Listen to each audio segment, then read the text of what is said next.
late. As usual, things are not going the way I had planned. So I apologize for that. I apologize for the stream being up and down. I messed up somehow on the setup on it. And here we are. So sorry. That's just how it is. See if I can get into the live stream thing on here where I can see you guys' chats. I am so terrible at this thing. I don't understand why I'm bad at it, but it just seems to be the status quo. It's what happens.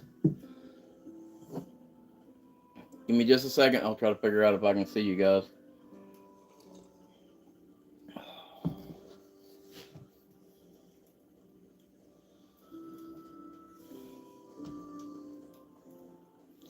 I hope everybody is having a wonderful week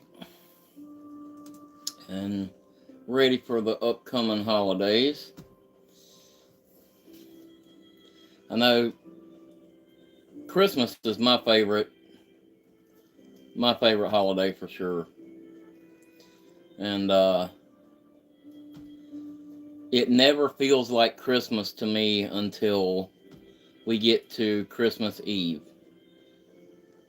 And Christmas Eve is kind of a tradition for us to everybody gets together and we do we read the Bible story of the Nativity out of the Bible, and then we always do read the night before Christmas and all that stuff. If the music is too loud in the background, let me know. I'm trying to see on here if I can figure out how to turn this thing the other way, but I probably can't do it now, honestly. Let's see. I don't see how to go about doing it.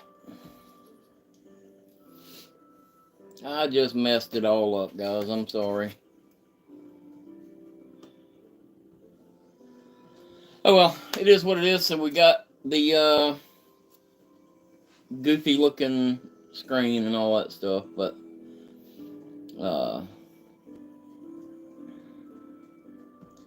if I can get back to this real quick, maybe I can see your comments.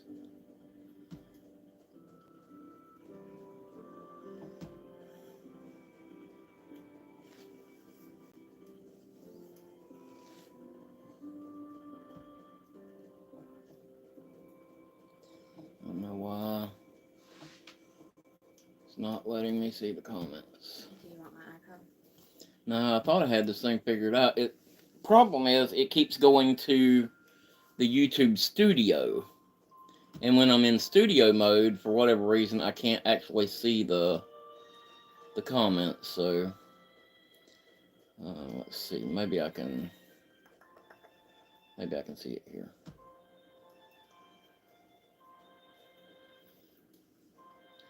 You guys bear with me. Of course, I know you are, because you all know, you know how I am. So the reason this flusters me so much is because I'm such a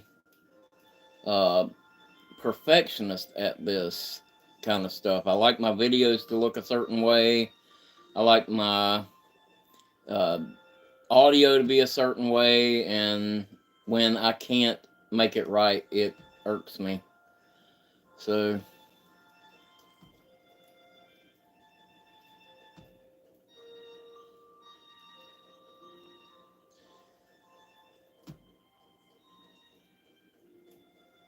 holy mackerel, I think I may have found it. All right. So yeah, I found it. So I got a bunch of comments coming up here already, and I apologize, you guys. I'm gonna catch up real quick. Bodier said, boss called. Take the day off tomorrow. Merry Christmas. Crashing Die Hard tonight. Hog hunting in the morning. That's pretty cool. I'd love to go hog hunting. I haven't never done that. So, and of course, my beautiful wife's taking up the slack for me, running blocker. And Carl said, Merry Christmas. Merry Christmas to you, Carl. And Sarah. Randy said, Merry Christmas from his hot tent in Bryson City, man. That's pretty awesome, and I'm envious too. So, Mr. Q said, I'd like some snow for Christmas. That would be nice. I don't believe we're going to get it. Let's see. My nephew Johnny's in the house. Hey, buddy. Hope to see you Christmas Eve. Miss Deborah said, hey, Sean and Sarah. Glad to see you tonight. Hagman said, good evening from Appalachian Mountains up in West Virginia. Not fair. Oh, yeah, we love that. We love the Appalachian Mountains and the Blue Ridge Mountains and the Smokies. Johnny said, geez, get it together. I know, man. I'm not good at the live streams, like I said, and the problem with it is when you're setting up the live streams and everything. When you're setting up the live streams and everything, you kind of have to set it whether it's going to be horizontal or vertical. And for whatever reason now, YouTube has it set up to where you have to switch it from vertical to horizontal. And I just missed it this time. And then I was trying my best to figure out how to fix it, and I couldn't fix it without completely starting a new live stream. So you get what you get tonight. It is what it is. So cheers. Tonight I'm having a cozy coffee.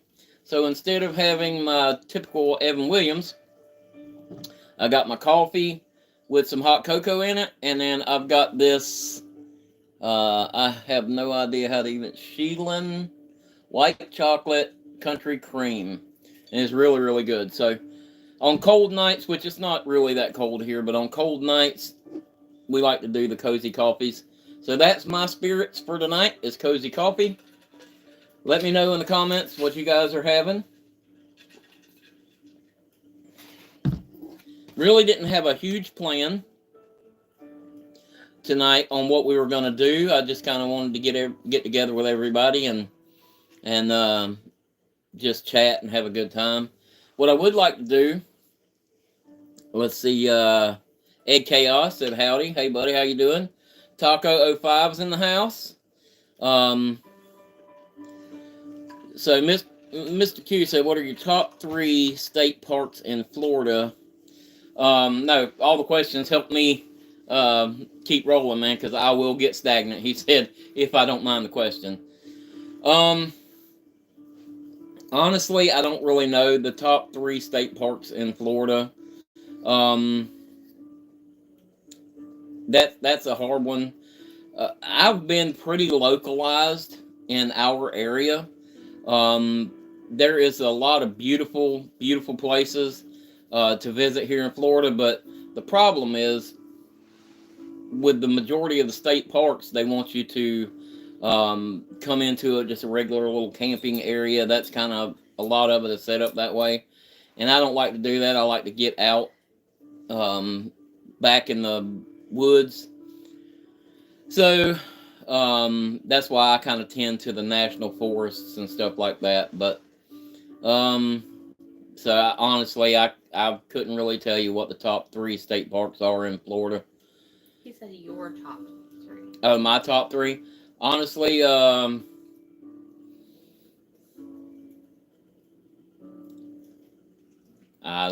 really don't know. You put me on the spot, man. I don't really know right at this second. Johnny said he's keeping Evan company. Well, I'm glad you're keeping Evan company, because I'm stepping out on him tonight. I got this country cream Sheelan. I don't know how in the world you say it. Is that like how you say it? Sheel with the little thing on it. Irish, isn't it? Yeah, Sheelan, something like that. Anyway. Baby, did you want your shirt on? Oh, haha. So check this out. I got this shirt tonight. Before I do this, okay, I went to Walmart this evening because I do everything at last minute, and went to Walmart to pick up a ugly Christmas sweater or what have you, and they didn't have anything out. I found this shirt on a rack that was already pushed off to the side, and they had St. Patrick's Day stuff out already. Skip right over Valentine's Day. Already got St. Patrick's Day stuff out. But check this thing out.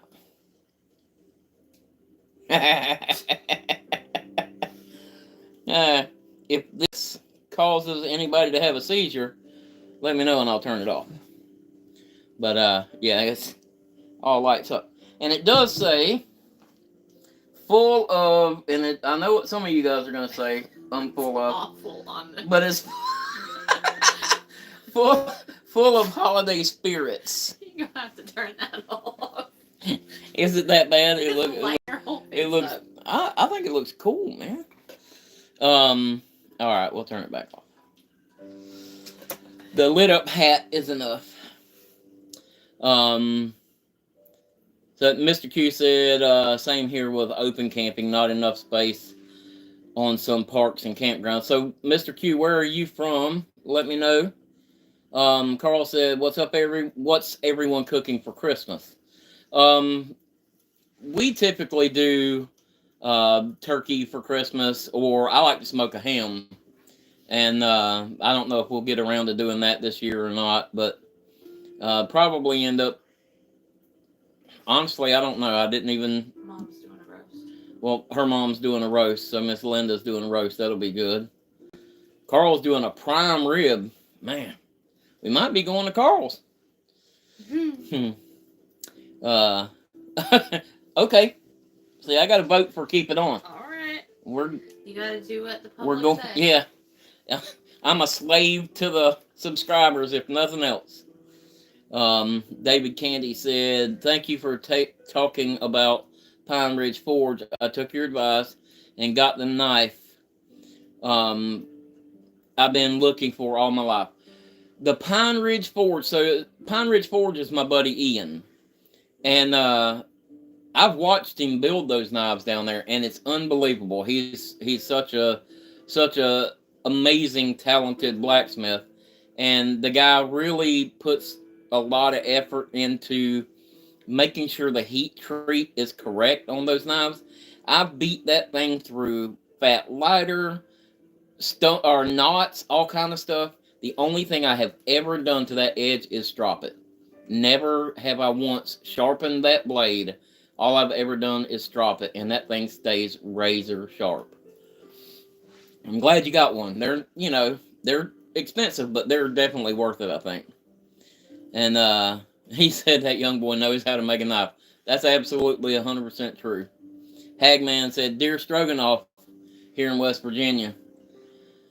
Man, I'm really jealous of him. So he's in Mr. Q's in St. Cloud. All right. The WMA near him doesn't allow dispersed camping. And that's the problem too right now. That's the thing that kind of irritates me. I know people go camping or go hunting and they love to hunt and all that stuff, but it's a little bit unfair, I think, to block off all the camping for hunters during the best camping weather of the year. I mean, I could understand if you said, okay, you can't camp more than 200 feet from a roadway or something like that. I understand not being able to get way back in the woods, but like in the National Forest, they close it all down but one little area in Ocala for camping during hunting season, and it sucks because that is the best time for camping. So that's just my little rant on that. Let's see. Did I miss anything? No, I don't think so. So he said it's permanent, no camp. That, yeah, that kind of sucks. Maybe you can find. I mean, I'm sure there's other places around there. Maybe you can look into Kissimmee, St. Cloud area. Yeah, I don't really know what all down that way, but just look around, man. I'm sure. Yeah, Taco 5 says Hagman's a show off. Yeah, he's definitely showing off with his deer stroganoff. Let's see. So we are. I want to go ahead and say a few thank yous before we get too far into this, because I know some people will have to leave and things like that. So, and I know that people that watch this back won't watch a ton of it. I want to say thank you to our Patreon members. And Patreon, you know, like I've said before, our channel isn't, we're not monetized, because I don't want them to throw a bunch of extra ads on there for you. I know they're going to run ads, but I don't want them to run a bunch of extra ones on there. So we're not monetized. And Patreon is what helps, you know, keep us out doing that stuff. So I went ahead and wrote down some names here. And these are our current Patreon members. And I just want to shout them out real quick and say thank you personally to every one of them. So Matt Grills, Bodier Sackett, Miss Donna Bruce, who cannot be here tonight because she's working, but hopefully she'll watch this back, and I just want to say thank you. Eeyore, Kevin Hunter, Mr. Carl Smith, David Cottrell, Ken Barrett, Mike Wims, also known as Campfires in Life on YouTube, Ray and Deb Parsons, Brian Scarata, my buddy Eli Reed, my father-in-law and my official navigator, Greg Barton, my beautiful wife, Sarah. She donates to the Patreon. And then our newest member, Mr. Mike Hines. I really, really appreciate you guys, and you don't really know how much we really appreciate it and how much you really help the channel out. And if anybody is interested, there is a link in the description where you could join Patreon if you want to. But I just wanted to say thank you to everybody who supports the channel. And it really does help, more than you know. David said, please let Pine Ridge Forge know how thankful. Okay. Yeah, I'll definitely let them know. I'm hoping to do, I've actually thought about this for a while, so I would like to do a video with Ian and just go down there and actually do a full video of him making a knife and all that stuff. And I may try to work that out. That would be a really neat video. Let me know if you think that would be cool, because I would like to do that. I think it would be awesome. Let's see.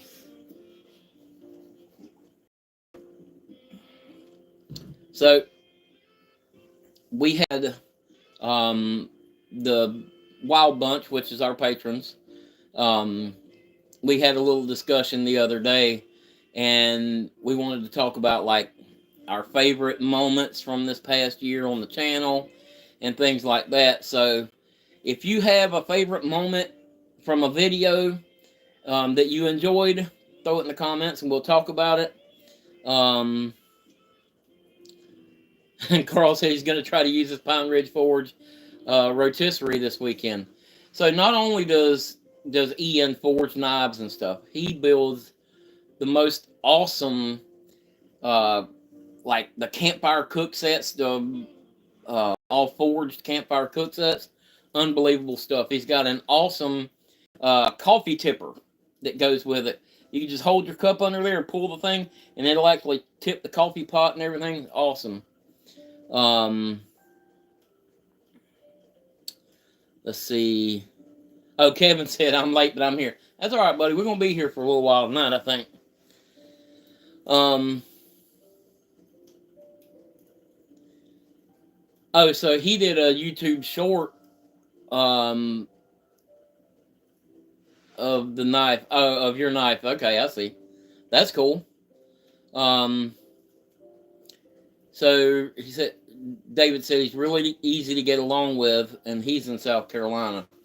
Okay. Let's see.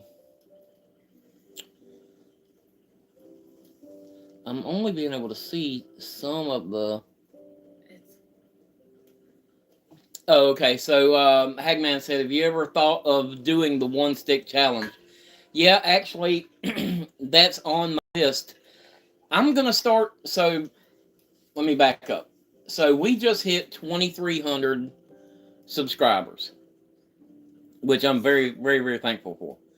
And I said a little while ago that, you know, this past year we've grown a ton with what we're doing, and I'm gonna up the ante. So I want to try to do my regular video every week, and if possible, don't hold my feet to the fire on this, but if possible, I want to start doing a smaller video every week too to throw out there. So I still work a full-time job. This is not my job. So it's kind of tough to get that extra content out there, but I really want to do that. And that's the kind of stuff that I want to do, like the one stick challenge. I've got one in the works that I've been kind of working out that's going to be really cool. I think you guys will like that one. So here coming up in January, I'm going to start trying to do the extra little videos if I can. I actually had a lady on Instagram message me, and she was asking me some questions and stuff, which I enjoy talking with everybody. But she assumed, because of the content that I put out and everything, that I was just retired and able to just do this full time because I was retired. And I'm far from retired. I'll probably never be never be retired. But because of the content, you know, I try to keep the content going, that I was just retired and able to just go do this stuff. And I make content. This is no joke. Ask Sarah. Anytime we go somewhere, it's content. There's some kind of content coming in that. Even if I say I'm not going to shoot any kind of video today, and then I'll end up shooting something on my phone every time. But like when I get lunch breaks, so I run my own business. I'm a farrier. I trim and shoe horses for a living. So I'm constantly riding the back roads, and a lot of times on my lunch break, I will stop somewhere. If you see me out in the middle of nowhere doing something, I'll stop somewhere and I'll shoot some kind of little video. Or if I'm by one of my favorite spots for lunch, I'll swing through there and spend a little bit of time out in the woods. And that's kind of how I do that. It looks like I'm just always out in the woods, but that's not really how it goes. I'm out there as much as I can. But I've got other things to deal with too, so I can't always be out there. Let's see. Mr. Q said, I subscribed 3 days ago. Hope to meet folks on the Withlacoochee. I really like how it auto-corrected that. Yeah. Oh, I didn't even realize it auto-corrected. The with chocolate sauce meetup. That is hilarious. I think that's what I'm gonna call it from now on. Yeah, so that will be a fun meetup there. There's gonna be a lot of stuff to learn there. That's gonna be a good meetup. So what he's talking about is the Florida Bushcraft is putting on a meetup on the Withlacoochee River, and I have posted on my Instagram and stuff like that, and I believe I even posted it in my community tab on here. But it's I don't know exactly where it's at, Mike. It's on the Withlacoochee River, but I can't remember exactly where it's at right this second. But anyway, they're putting on that meetup, and it's going to be a lot of fun. There's quite a few different people that are going to be teaching classes there, I'll be teaching a class there, water safety and treatment class. Bodier's going to be teaching a class there. Let's see. I can't remember who else teaching a class, but there will be a lot of stuff to do there. Um, they are going to be doing a raffle. They have a ton of stuff coming in for the raffle, so it's going to be a lot of fun. Withlacoochee River Park. The Withlacoochee River Park is where it's going to be at. The 26th to the 28th of January. Okay, so it's the 26th through the 28th of January. Also, I'll be at HangCon down in Bradenton in January. So if anybody's going to be at HangCon, come find me. I'll be wandering around there. I'll be the guy bothering everybody with the camera. But it'll be a lot of fun too. So if you're going to be at HangCon, come find me. Let's see. Mr. Q said, I hope your content stays as you have it. That's why I'm here. So I don't plan on changing anything. The only thing I'm going to be changing is trying to add some little shorter videos, and that's the only thing I'm going to be changing. So we do the stuff that we do because I want people to see that there is options out there. So part of why the channel is the way it is, and by that I mean we do kayaking, which I haven't done in a little while. I really want to get back out there. But we do hiking, we do car camping, we're trying to get into some overlanding, a little bit of, I call it hiking camping because we haven't done any real backpacking yet, as in like backpacking one end of a trail to the other. But I like to do that kind of stuff, and I like to do that because I want to be able to have options. I don't want to be painted into a corner, because that's what YouTube tells you to do. Is YouTube tells you to niche it down, find one little thing that's working and just do that all the time. But if I did that, I would be miserable. I would absolutely hate to know that every video I had to put out was going to be a hiking video, or every video I had to put out was going to be a car camping video, or what have you. You know what I mean? So I love to kind of shake it up, and I think it gives the viewer a little bit of an option every week. It's the same kind of stuff, just not always the same thing. So Mike said he thinks that park's near Dade City. It is. I believe that's correct. It's in Dade City. Okay, so it is in Dade City. Carl says you got to get out of here. Hope everyone has a safe and Merry Christmas. Carl, same to you. Merry Christmas to you and Miss Christie. Hope you guys have a wonderful and safe holiday, and we really appreciate all your support, buddy. We really do. So let me know when you get that ornament now. So let's see. Okay, so thank you for putting that in there. Hagman says, has Sarah been practicing the fire starting stuff? Not recently. She did get that fire going up there, but we'll have to get her back out there pretty soon and try some more stuff. She did good up there. I asked Santa Claus for a knife. She did. So Sarah asked Santa Claus for her very own Pine Ridge Forge knife, and so that's funny. I love that my wife is asking for a knife for Christmas now. That's pretty awesome. So I feel like things are being accomplished. This is getting to be a little chocolatey. My chocolate's settling. And you're not a big chocolate person. Not really a big chocolate person. Let's see. So, I got other things popping up. So, like I said earlier, we were talking about in the Wild Bunch. We've got a private Facebook group called the Wild Bunch for all the patrons, and we were talking about in there like our favorite moments from this past year. I think my favorite moments from this past year, two of them pop in my head. One of them is the video that I made called The Worst Camp Out Ever. And the reason that's one of my favorites is because that will always be a memory for me. We struggled that out. We fought and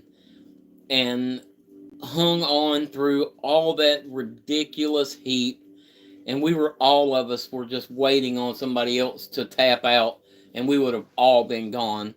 But nobody did. Nobody tapped out, and regardless of how much of a struggle it was and how God we were dying from the heat, that was a really cool trip. You know, it's funny in the moment you're like, God, it's horrible. But then when you look back on it, you can kind of realize it was still a lot of fun. And hanging out with my buddies and just being miserable together. It was still a lot of fun. So that would be one of my favorite memories.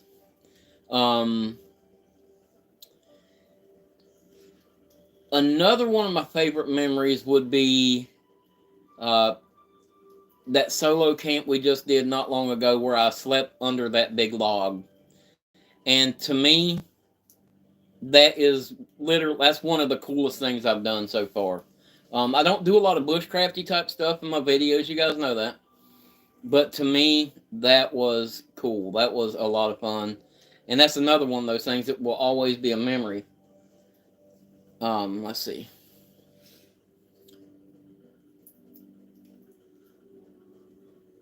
So, Mr. Q says, is that the one with the cot and the tarp?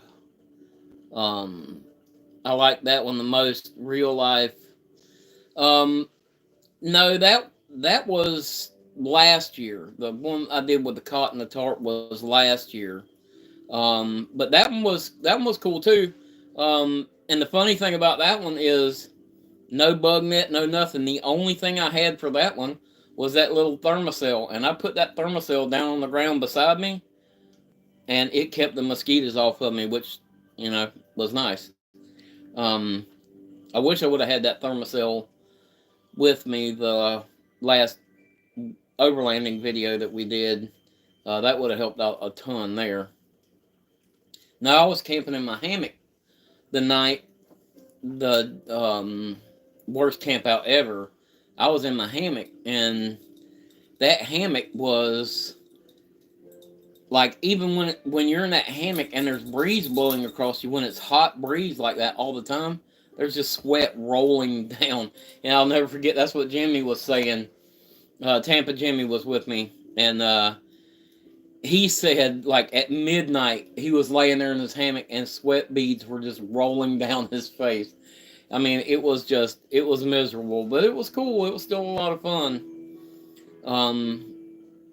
We've got the chance to meet a lot of cool people this year. Spend some time with a lot of cool people. And Blackie Thomas, I got to spend some time with Blackie Thomas. That was cool. Just sat through a class with Burning River Bushcraft. That was awesome. Did a class with oh man, I just completely forgot his name. Oh man, I can't remember what his name is now for the life of me.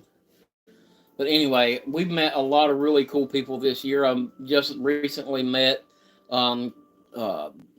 Kevin with Overland Florida. That was a lot of fun, and just meeting him was cool. The guy from Grim Workshop was super nice. Yeah, Grim Workshop. They are the nicest people. them and Tough Possum Gear, Mhm. they are the most genuine people you'll ever meet. We um, just, they helped out with Wild Camp and sent us stuff. And so we went up there and made sure that we kind of said thanks in person. And they were the most genuinely nice people. Tough Possum, Jay Berry and his whole family, that's a family run business. And make awesome gear and just, incredible stuff, incredible people, very, very nice people. And the Grim Workshop guys, again, awesome, awesome people. And we introduced ourselves and told him who we were, and he shook our hand. And he was just like genuinely happy that they could help us. And it was awesome. So it was really great to meet those people. They both sent us stuff for Wild Camp. Yeah, because both the Grim Workshop and Tough Possum sent us stuff for Wild Camp. And so that's why we went by we wanted to just say thank you in person when we could see them. And just incredible people. We met I'm terrible with names, but we met the guy from Wazoo, with the Wazoo necklaces and stuff. The nicest guy you ever meet. Just really nice. We've met a lot of nice people this past year.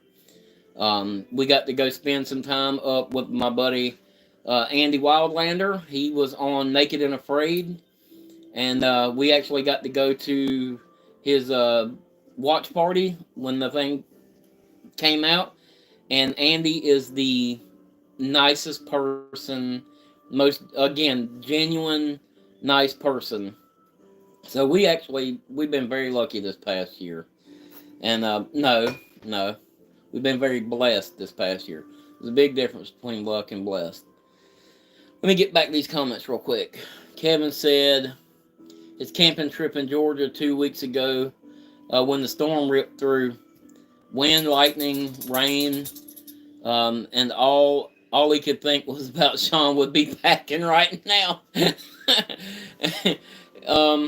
Yeah, like this past weekend when that storm was rolling through, I was supposed to go camping with my buddies in Ocala all the way up until Saturday morning. And I just kept watching the radar and all that stuff, and I said, I'm not gonna do it. I'm not gonna go out there and be miserable the whole time. And those guys went and they rode it out, and it was rough. They got out of there pretty early in the morning, but they made it through it. It didn't kill anybody, but it was a pretty rough time. So yeah, I probably would have packed up and got out of there too. But if I'm out there and I can't get back to the vehicle easily and get out of there, I'll ride it out.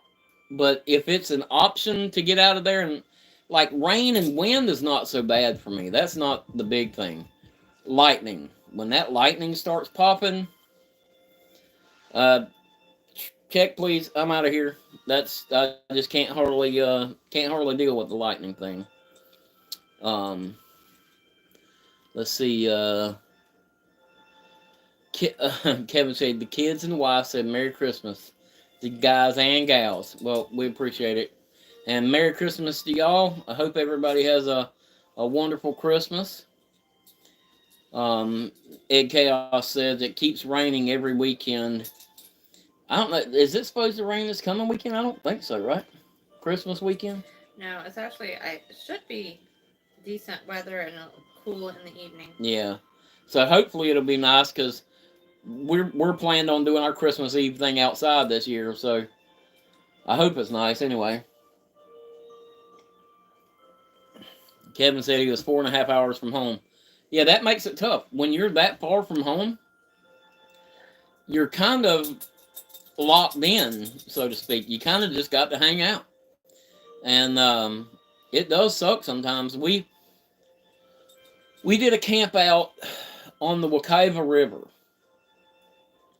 And I'll tell you, that's one of the scariest lightning storms I've ever rode out. Because we were under the tarp there, but we were under these huge trees, and the lightning was popping, and you could feel the hair on your arms standing up. That was scary to me. but we're out in the middle of nowhere on that river, and no way for me to bail out. Same thing with that my 3 Days of Solitude video.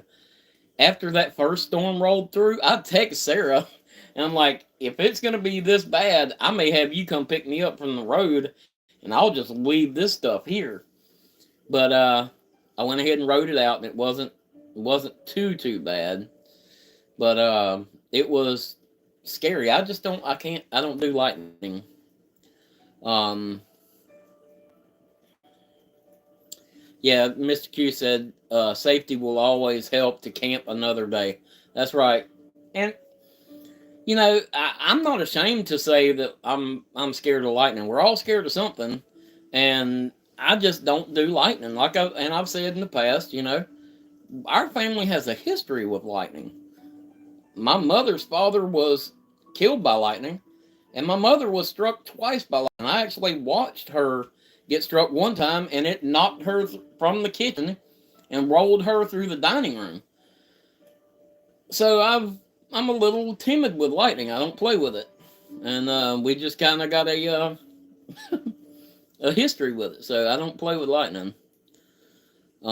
Mike said he's going down to his hometown in Dunedin. Old friends gathering back to the hometown from different parts of the country. Looking forward to it. That'll be cool. That'll be a lot of fun. So, for me, like I was saying earlier, it doesn't feel like Christmas to me until Christmas Eve. Christmas Eve, when the whole family gets together, and typically they get together at my house because this place was my dad's first. And when Dad got to the point, or before Dad passed away, Dad did the Christmas Eve readings here. And as long as I can remember, literally before I was born, they've had that tradition. So, to me, it's not Christmas until we do that tradition, the Bible reading that we all do. And then we'll do that the night before Christmas and all that stuff. And then the kids can kind of open their presents and things. And to me, that's when it really feels like Christmas, is when everybody gets together.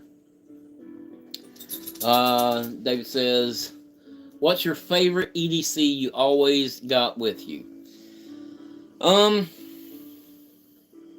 That's funny, man, because I actually was just tossing this around the other day, because everybody always has an EDC, or they always say they have an EDC.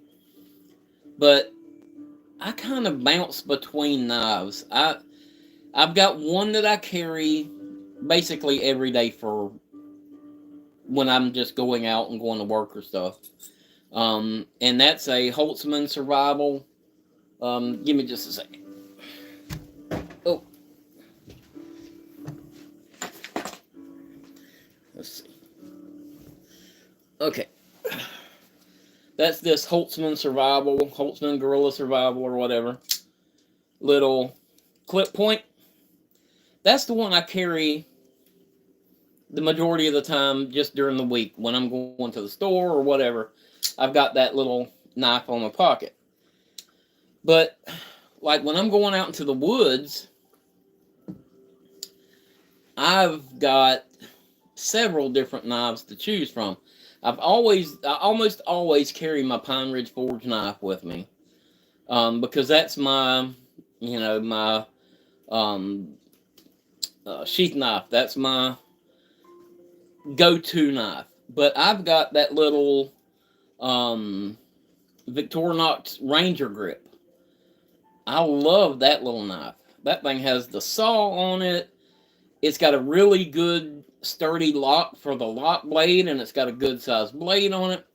And to me, that's just an all-around good knife to have. So I like to carry that, but then I also will sometimes just have my Pine Ridge Forge knife and my neck knife.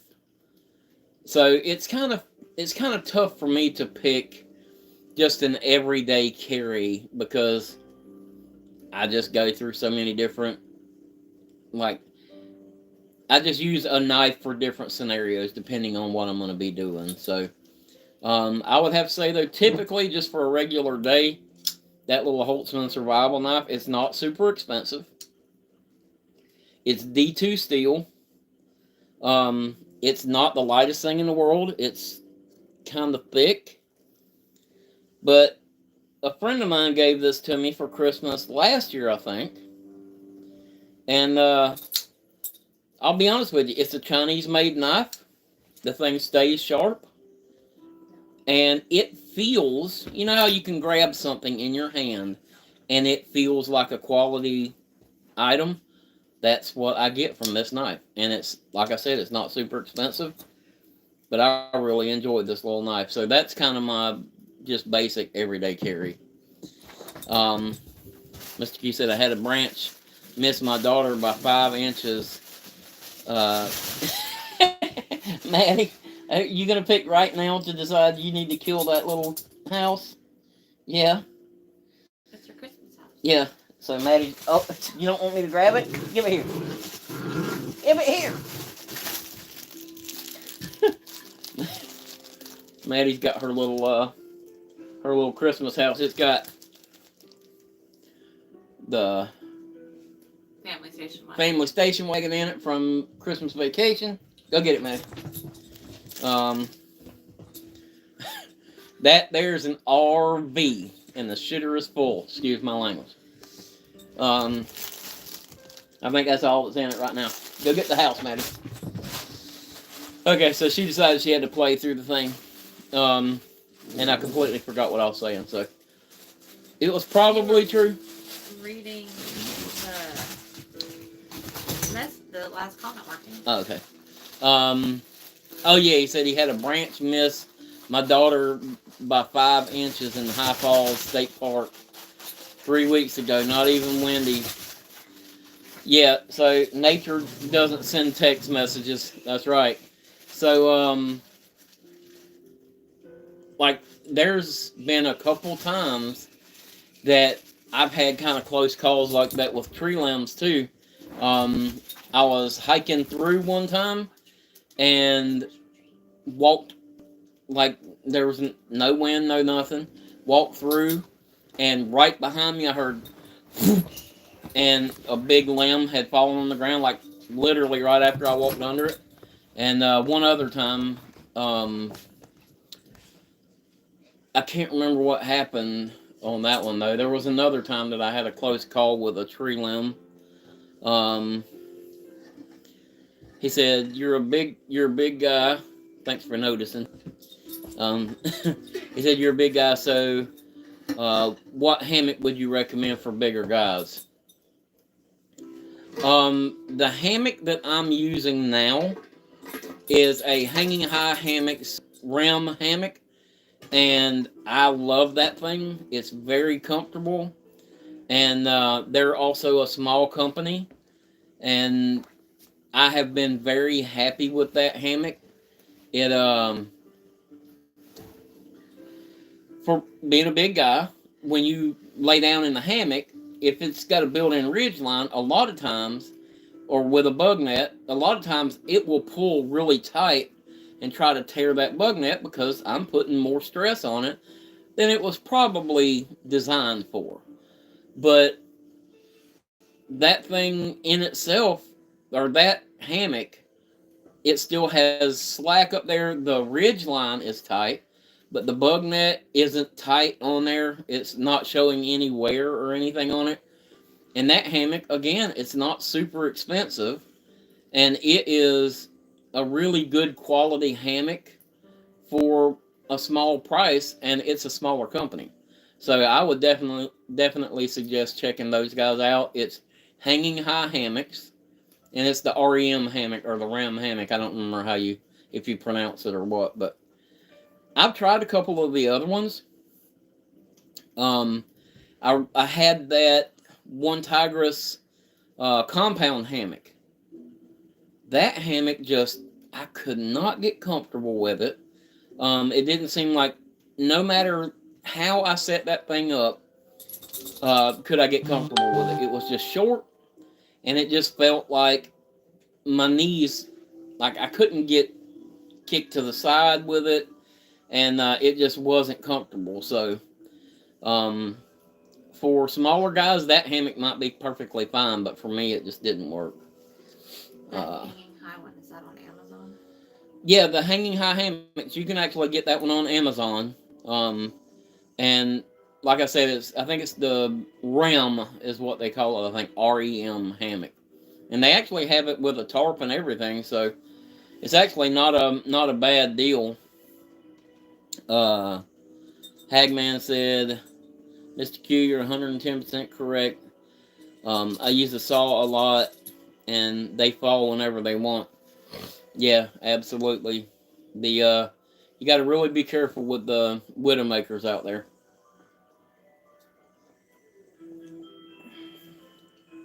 Um, I'll tell you just a little personal something. I have a memory from when I was a kid. Uh, Cheers. I don't know how you pronounce that. Cass, Kas, Cheers. Um, and David said he tried the war bonnet. Um, let's see. Oh, okay, I nailed it. What? I got lucky on that one. Man. Okay, Donald Gideon. Uh, Ever tried Wise Owl hammocks? I haven't tried the Wise Owl, but I think that's what Sarah has. Sarah has a Wise Owl hammock, and she enjoys it. She doesn't really like hammock camping. We've tried that, and she feels too exposed actually camping in the hammock. But she likes laying in the hammock. I'll tell you who else likes laying in the hammock. That little fluffy white dog there. It's funny, if you take that hammock, you can't hardly get that thing set up before she's trying to jump inside it. It's funny. Hagman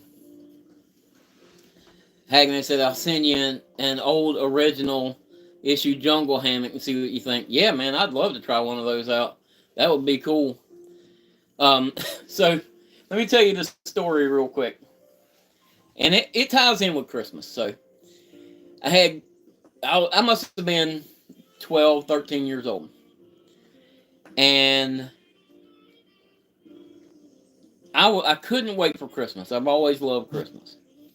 Well, I had a dream that it was Christmas morning and that I jumped up and ran outside and that they had gotten me a go-kart for Christmas. And I rode that go-kart all over the place and had a blast with it. And then when I woke up in the morning, I jumped up and run outside to ride my go-kart, and it was a dream. I didn't have a go-kart.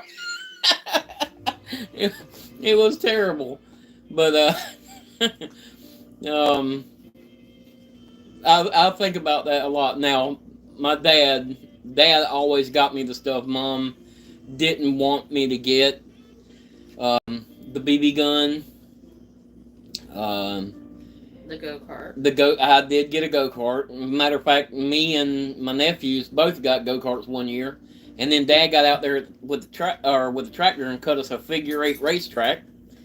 That was cool, and ran my niece over because she wanted to ride the go-kart, and I wouldn't let her ride it, and she got out in the middle of the track, and I just run her right over. But he bought me a dirt bike. Mama didn't want me to have a dirt bike. First lap around the field, I jumped the ditch and wrecked the dirt bike, broke the handlebar, or broke the, broke the brake lever off the handlebar, and the handlebar spun and stuck. The lever stabbed me in the knee and cut my knee open. And I'll never forget, I come back up to the house, knee bleeding, and Dad's like, "Don't you tell your mom."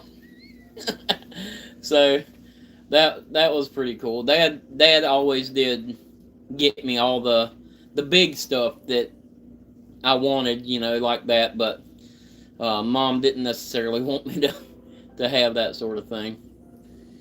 But uh, Mike or Donald Gideon said that he has a single and a double. I personally prefer a double hammock because with the double hammock, I can kind of scoot sideways and get in there a little bit more diagonal and lay flat.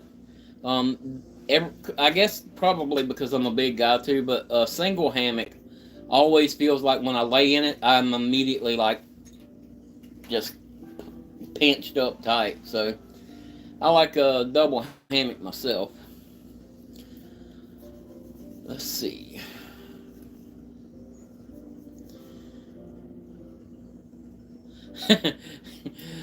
Donald Gideon said he had many, many dreams just like that as a kid.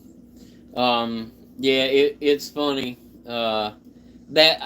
Christmas time, brings up memories of your childhood and all that stuff.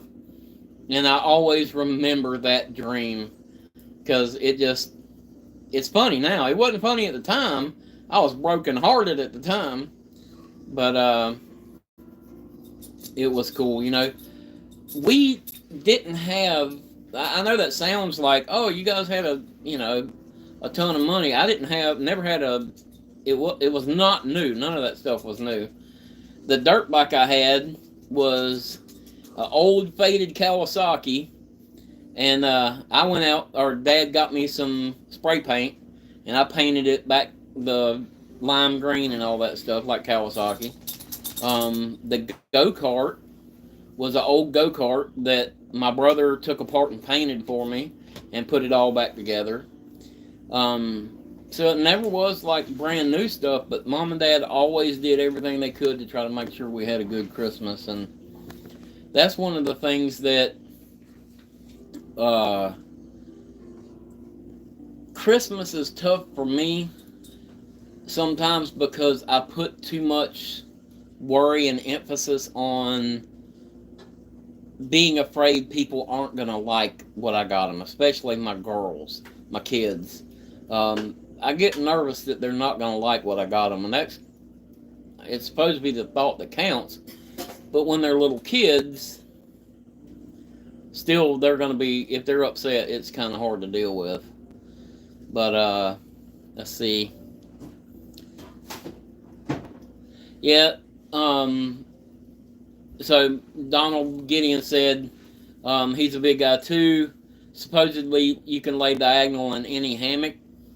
It really, the setup of the hammock is what matters, but the problem with a single hammock is even when you set it up with the correct lay, it's just not wide enough. And for me, even with the correct lay, it's just like there's only so much of the hammock.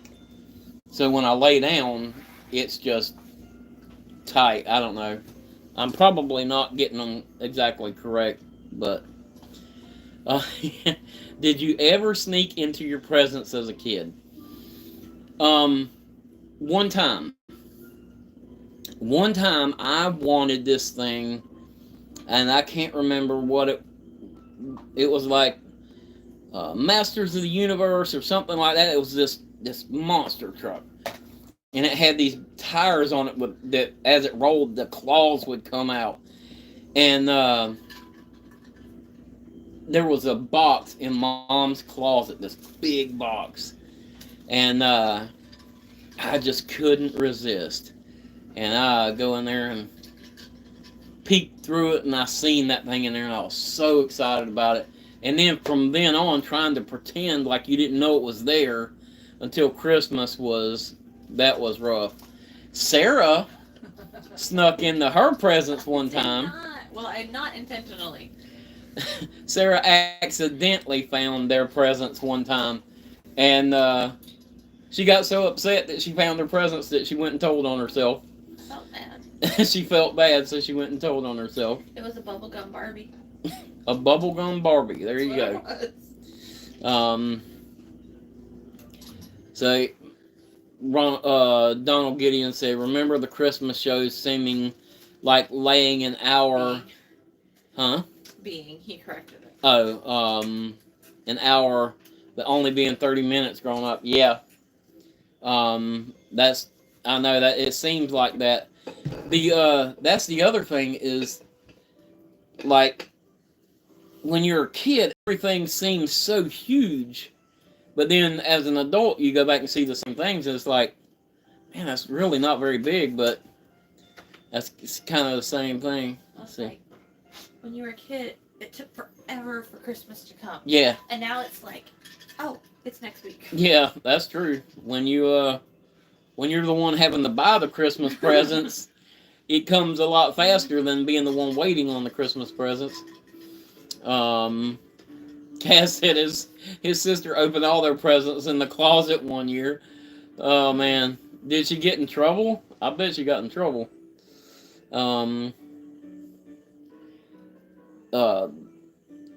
David said that the DD was way too small.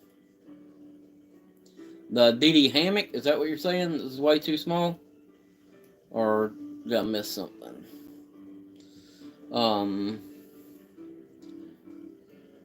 Let's see. All hammocks are not equal, that's for sure. I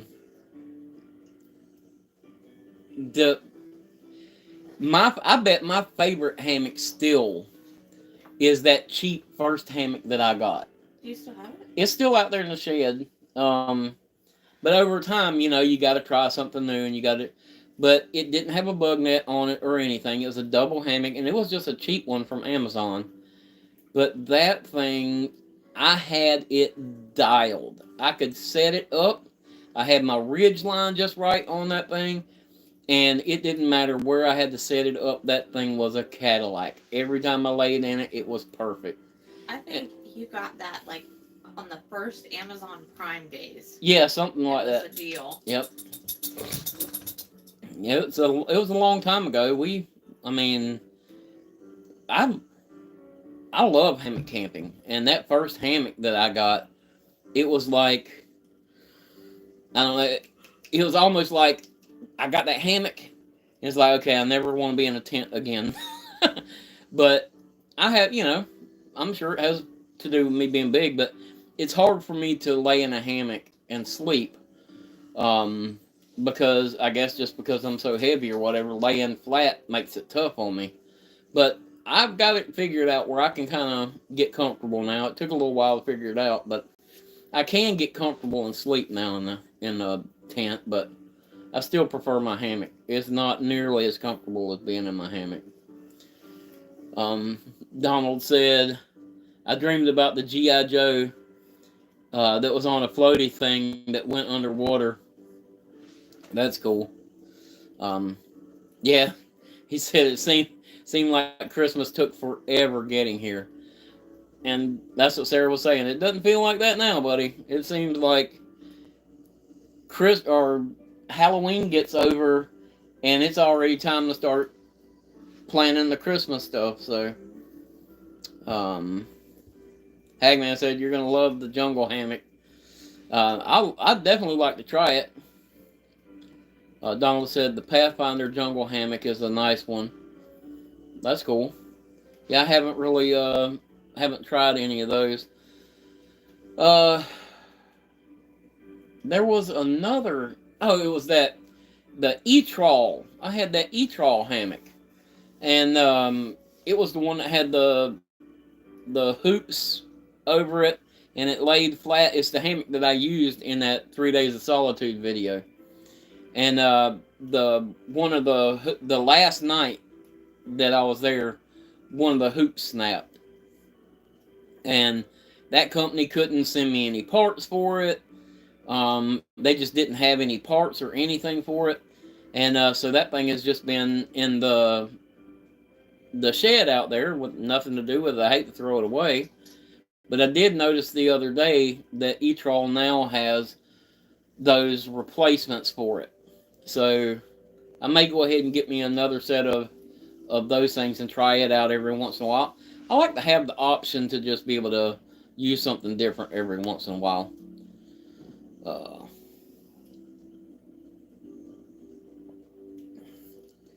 Let's see. Did anybody ask for anything cool this year for Christmas? I know as we get to be adults, it's kind of we spend most of our time trying to get Christmas for other people, but I'm trying to think if I asked for anything really cool. What did I ask for this year? You asked for that. Oh, I know what I asked for. Which I know is a long shot, but You asked for a lot of things. I didn't ask for a lot of things. I gave her a bunch of options. My cart on Amazon is about $9,000.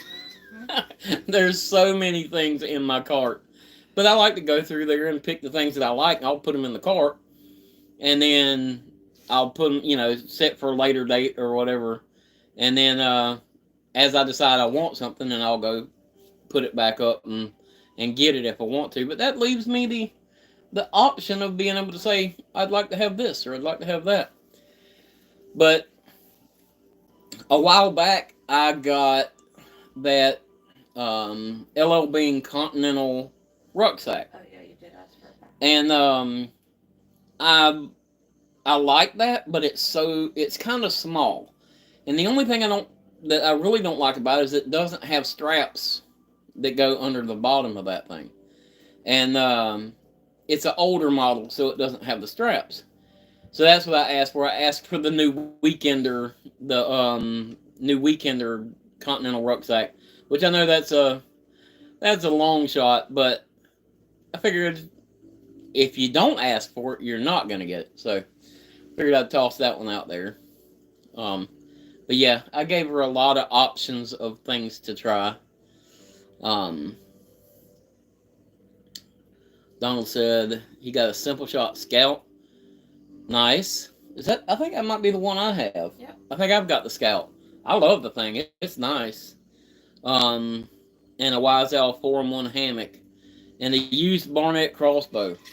That's awesome. So I think if I ever got into bow hunting, I would have to use a crossbow. My dad bought me a nice Bear compound bow when I was like 15 years old. And the only thing I ever hit with that thing was my wrist with the string. And I just couldn't get it figured out. So it is what it is. It's kind of a shame, our family's Native American heritage and all that stuff. Feels like I should be able to shoot a bow, but I just couldn't get it figured out. Of course, I didn't really have anybody to really show me. I was just trying to figure it out myself. So maybe if I had somebody to really show me how to shoot it, I could have figured it out. But let's see. Oh man. It took about twice of that bowstring hitting my wrist to go, maybe I don't want to do this anymore. The funny thing is, though, I got Dad to take me down, and we traded that thing in at the pawn shop for a 12 gauge. I got rid of that bow and got me a 12 gauge. Hagman said, Sean used a Molly 2 3-day assault pack. They're great for the price and super heavy duty. Yeah, I've got the Molly 2. I've got the large Molly 2 pack and the what's it called? Anyway, whatever that gray color is called on there, ugly as could be, but I've got that large pack. But the assault pack would be nice because it's a lot smaller. The only problem with that big pack, other than it is heavy itself. It's like 9 pounds without anything in it. But that thing holds so much that you can pack so much stuff in it. It'll get super heavy. But the thing I like about it is even if you've got a ton of stuff in it, it's still comfortable to carry. Those straps and everything, the way it's built, it's comfortable to carry. But I don't know how soldiers wear those things and sneak anywhere. That thing squeaks like Debo's bicycle.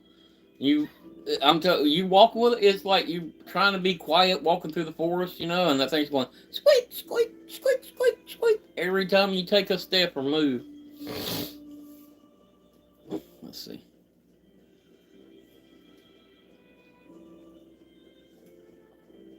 Well, we are over an hour, and I'm out of my coffee here. And I had a good time tonight. Appreciate everybody joining in the chat and hanging out for the live stream, even though I got it all messed up. We really appreciate all of you guys watching and watching all the videos and liking and subscribing and sharing the videos and all that stuff. It all helps the channel out, and we truly appreciate every one of you. We hope everybody has a safe and happy holiday season, and we hope everybody remembers the reason that we celebrate Christmas, and not to get too deep into everything, but you know, I just hope that you'll go back and really think about the reason we're really celebrating Christmas. So appreciate everybody watching. Grateful Trekker, oh buddy, Grateful Trekker's just getting here, and I was fixing to wrap this thing up. We got some other people coming in now. Whoo, can I say that? Paul Givatago.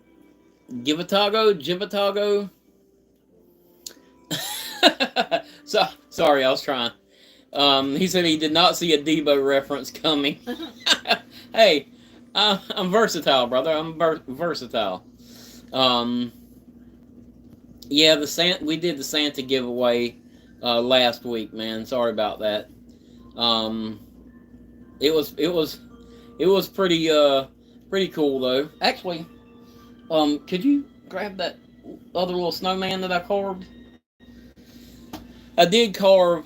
I've had a lot of fun this year carving Christmas stuff, and I had a lot of people asking if they could buy the stuff, and I just have fun making it, carving it, and it kind of takes the fun out of it to sell them. But I carved this one at camp the other day, and I painted it all up, and that one turned out pretty cool, little snowman. And then I carved this one after that. He turned out really neat. And if you look close, his little scarf and everything looks like it's tied on. I was pretty happy with that one. And then, of course, Doug Linker, that's who I watch all the time for my carving stuff. He did a tree video, so I had to get out there and carve me a little Christmas tree. And so these little things turned out really cool. They were a lot of fun. I'll say this: if you want to get into a hobby that will make you relax, get into carving little stuff like this and then painting them. I never really painted them before this year, but the other day I spent the majority of the day, and it's kind of shameful to say that, but I spent the majority of the day the other day painting this little guy up. And it was just raining and nasty, and I just sat there with the fire burning on the TV, crackling, and I just sat there and painted this guy up for the majority of the day. And it was so relaxing. That is something, if you want to get into something that is relaxing, carve these little things up, carve little guys up, and paint them. It's a lot of fun. Trekker said Doug is awesome. I love Doug. I like Alec Lacasse too, but Doug's videos to me are a little easier to watch.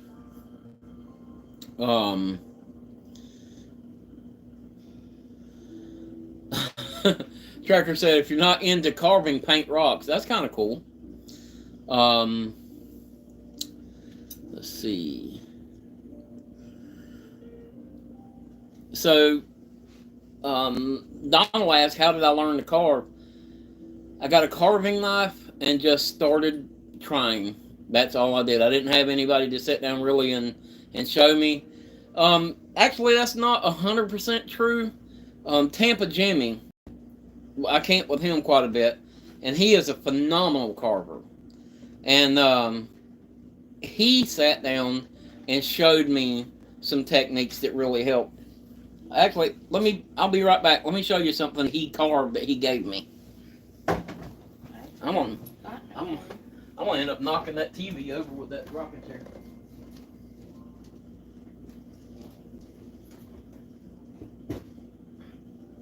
Hang on, I'm coming. Don't go nowhere. I'm coming. It's okay, man. It's okay, maybe. Okay, I'm back. Check this thing out. Look at that. How cool is that thing? Jimmy carved that thing out of a piece of cedar and gave that to me. So, I did have Jimmy kind of talk me through a bunch of stuff. And he really has done a lot of carving. He actually did submitted a carving for the state of Florida. I can't remember what it was for. Carving championship or something, and he actually won that, which was really cool. Let's see. Po Boy Adventure says, Sean, how did you like that carving set you got? I just got the Beavercraft knife is what I got, and I had the little spoon carving knife and all that stuff, and it's not the best, but it works good. I can sharpen it up and it works fine. The Beavercraft knife works good, but the way the handle is put on there, it won't, after you use it a little while, the handle wants to loosen up and try to come out. But at camp one day, I literally mixed up some 2-part epoxy, put that epoxy back in there, and shoved that handle back down in there, and it has never gotten loose on me again. So for the price, they're hard to beat, to be honest with you. Donald said crocheting Afghan blankets is a nice hobby too. Crocheting. Toss that thing here to me. My wife is a master crocheter, and check out this thing. If my granddaughter Kinsley watches this, you can't see this. Sarah, she didn't carve this. She crocheted this little baby Grinch for my granddaughter for Christmas. How cool is that little thing? It's a baby Grinch. Very, very cool. She's carved all kind of neat stuff. Carved? Nope, crocheted. She's crocheted all kind of cool stuff. So, one of her friends had a grandson or something, and they were doing a Tigger, Winnie the Pooh theme, I think. And she crocheted him a Tigger.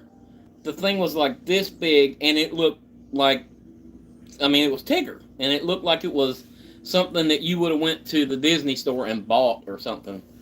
Unbelievable. Really, really cool. If anybody from Disney's watching that, or, she didn't sell that. No, it was just a gift. It was a gift. But, let's see. Somebody asked where you're located. Okay, so we're in Gainesville, Florida. We're in North Florida. Is where we're from. And then Tampa Jimmy, the guy in your videos. Yeah, Tampa Jimmy is in quite a few of my videos. A lot of times he'll camp more towards like Green Swamp and that area down there, and that is, I enjoy camping with Jimmy.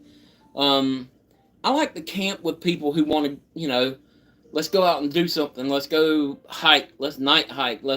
And Jimmy likes to do some like Bigfoot hunting and stuff like that. So sometimes we'll hike out in the middle of the night and bang on trees and stuff like that.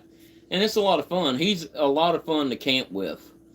And then plus, we'll sit around and carve and camp and all kind of stuff. So it's a lot of fun. Donald said that wood spirit is pretty. I was so blown away that he gave that thing to me. I mean, it really is super cool. So it lives up on my shelf uh, behind where I edit and stuff now, and I just hope that one day I don't move my chair and that thing come off of there and brain me. But you got knocked. No, I'm not gonna. That's another Friday reference. Not gonna say it though. But that's what it'd be like. I get knocked out. Let's see. Digging the sweater. Sweater's pretty awesome, and I'm full of holiday spirits. Not what some of you guys think I'm full of. Trekker said he's in Georgia but lived in Florida for 6 years. If you ever want to explore the AT, hit me up. That is on our list of things to do. I would love to. I'll probably never get a chance to just through hike the AT, but I would love to section hike parts of it.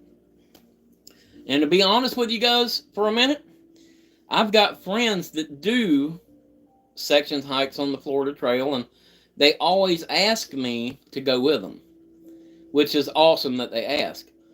But being as big as I am and out of shape as I am, I don't want to be that guy that's holding everyone up. So typically I say no. But one of these days, hopefully one of these days soon, I'll get rid of the spare tire, get in a little better shape, and I can start doing some of that stuff, because that is the goal, to be able to do that stuff. So Trekker said he does section hike guiding up here and can make it easy. I don't want to make it easy. I just don't want to die. And I'm afraid if I climbed up one of those hills and got had a heart attack or something, it might not be the best thing. So need to get in a little better shape before I tackle something like that. But it's on the list. Let's see. Trekker said he don't charge, just ask to film. As long as I can keep my clothes on, I'm okay with filming. But no free feet pics.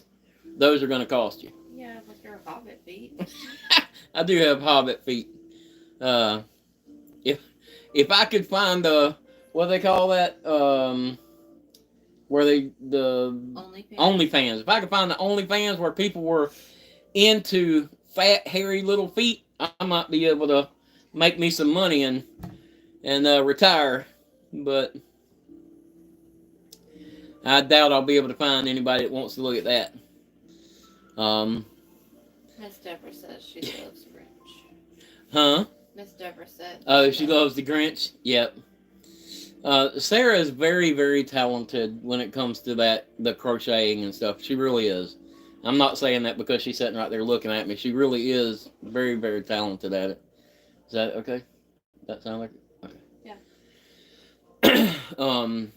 No, she really is very talented at it, and it's the funny thing is, she'll just look at a pattern, and then she grabs her stuff and she just starts to going with it. And she's got this little clicker where she counts how many things that she's done. I don't know how it works, but she'll boop, boop, boop, boop, boop, and in a little while she's like, there's an arm, there's a leg, which typically I'll make a gross joke about, but anyway, but in a little while she'll have a whole little stuffed animal, and it's pretty neat to watch it all come together. It really is.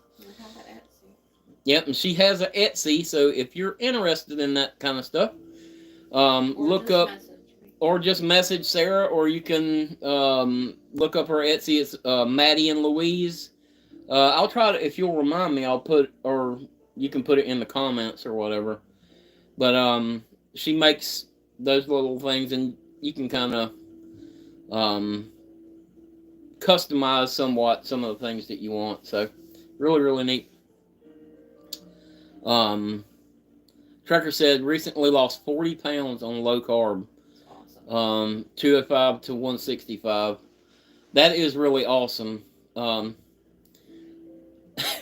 have to lose 100 pounds to get to where you started at. That's okay. That's okay. We've all got our stuff that we need to handle, and I just need to handle it. That's basically what it boils down to. He said, I'm a chef and I can give you recipes for backpacking meals if you're interested also. I'll offer for free, just like to help the community. I appreciate it. And we do have the Facebook Messenger and all that stuff for Rewild Outdoors. So if you don't mind hitting me up on there, I would like to maybe get some ideas from you on that. That would be cool. I really appreciate that. So Donald said, what kind of pet were you throwing toys to? This is our little camping dog. This is Maddie. Maddie is our little camping dog. She loves to camp. She loves to play outside. She is a Maltese. You gonna get Daddy kisses? Give me kisses. Don't do this to me with the camera. Thank you. She's trying to make me look bad. Oh, that's a good girl. All right, you want to get down? Maddie loves to camp, and she loves to be outside. The funny thing is, you can take her on a trail hiking, and it's like she knows where you're going. She'll take the right turns and all that stuff, and then she'll only get so far ahead of you, and then she'll stop and turn around and wait on you. It's pretty funny. It's neat, actually. Let's see. Mr. Q said, how does one link up with your campouts? Is that on Patreon? No, actually, the campouts that we do is through Florida Bushcraft. I got into Florida Bushcraft quite a few years ago now, and just met the guys. And every now and then in Florida Bushcraft, they'll post, hey, we're going to be camping, at such and such this weekend if anybody wants to go. And then we'll kind of set it up like that. But then a lot of times it's just, there's a core group of us that will get together and go camping and stuff like that too. So. And wild camp. And then we also had this past October, right? We had wild camp, the very first wild camp. So we put on a group camp for subscribers and everybody. And it turned out awesome. We had a great turnout. We had a great time. And we're planning to do another one probably October, November next year, or of 2024. And so keep an eye out for that and just follow the channel. And if you want to, you can kind of get tickets for that. And we're still working all the details out on the next one. We're looking for a little bit different location for the next time, I think. But we had a great time. And so if we can set it up and get you guys to come out and hang out with us and camp for the weekend, we'd love to do it. So it was a lot of fun getting to meet everybody and all that stuff. So let's see. Donald said Maddie is pretty. Just got a 5-month-old mini poodle over the weekend. That's a lot of hair to deal with too. So Maddie is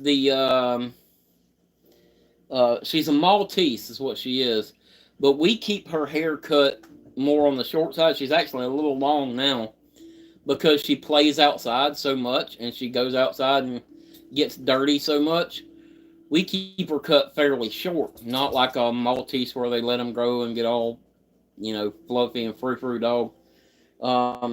She's not that dog. She'll, catch a critter and run around out in the yard and play. So we kind of keep her cut a little more short just to make it a little easier to deal with. Trekker said he's going to do some overlanding in Florida soon. That'd be cool. Hit me up on there and we'll try to see if we can't get together and do some overlanding. That would be fun. Donald said you need to come to Tennessee slingshot gathering May 3rd and through the 5th. I might have to look into that too. That might be kind of cool. I'm kind of looking to do a little more of that. The actual go out to public things like that, the different events and stuff like that. Because this past year we've done, we did HangCon this year. We did the Georgia Bushcraft Spring Gathering, and then we did the Fall Camp Out. And both of those, or all of those, were awesome. So I'm looking forward to going to HangCon again this coming year. And then really, I would like to get more into doing some of those kind of events and stuff too. Uh, I had, so this is going to sound silly to you, but one of my friends that I'm friends with, because that's how friends work. You're friends, and then you're friends with them. But she posted some pictures on Instagram about going to Rabbit Stick, and I've always heard about Rabbit Stick, and like it's such a cool event, and everything's so primitive, and I've always been like, man, I would love to go to that. And so after seeing her stuff on Instagram, I was like, man, let me look into that. Maybe I could go to that. When I Google mapped it from where I'm at, it says it's 1 day plus 10 hours of driving to get there. That's a little far for me. I don't think I'll ever get to make that one unless maybe I can figure out how to get some cheap plane tickets and fly out there. But that's a little far for me to drive. Maybe I could talk some of my buddies into going in on a group trip or something. That might work out. Tracker said I could volunteer to come help cook if y'all want. FYI. Hey, we definitely might take you up on that. I did the cooking for the big group thing, or we did the cooking for the big group thing last time, and we kind of toyed with the idea this time of not doing a big group dinner, but I think people really enjoyed it, so I think we're gonna still do it. It's just the last time we were cooking for about 40 people, and this time we're hoping to sell about 100 tickets if we can for the next event. That's a lot of people to try to cook for, so we'll have to see how that works out. I don't know. In the summer, go to Foster Falls off the Fiery Gizzard Great Hike with an awesome swimming hole. I'll have to try to check that out. Maddie, stop. Stop. Now's not the time. Matt, don't tell about her tour. Now's not the time. Sorry. Stop now. She's getting her toys out. She's getting her toys out to play with and wrestling around here. Let's see. Donald says just a bunch of like-minded sling shootists in Tennessee. Or no, sling shootists. Shoot at bells and saw blades and spoons and such. So at the Georgia Bushcraft thing, they always have Simple Shot there. And they'll have this whole thing set up down there to shoot your slingshot at. I mean, everything from, big targets to little tiny things to things hanging in the trees and stuff. It's really neat. And I'm not good enough to hit most of that yet, but I can do okay with the slingshot. It's fun to play with though. Donald says my wifey makes good. I'm trying to figure out. I don't know what CSG is. Yeah, I'm not being able to understand that one. Mr. Q said he's gone to campouts in North Alabama and North Carolina with folks from the American contingency. Great fellowship with those folks. That's cool. We did a camp out not long ago in Alabama with Blackie Thomas and some other people out there. And I went with the South Georgia Budget Bushcraft guys, and that I can't remember exactly what lake that was that we were on. But that was a beautiful lake out there. Of course, I found out after the fact that I could have brought my kayak. I don't know why I didn't think of that before, but there was a spot on the far end of the lake up on a hill that I could have went and camped at.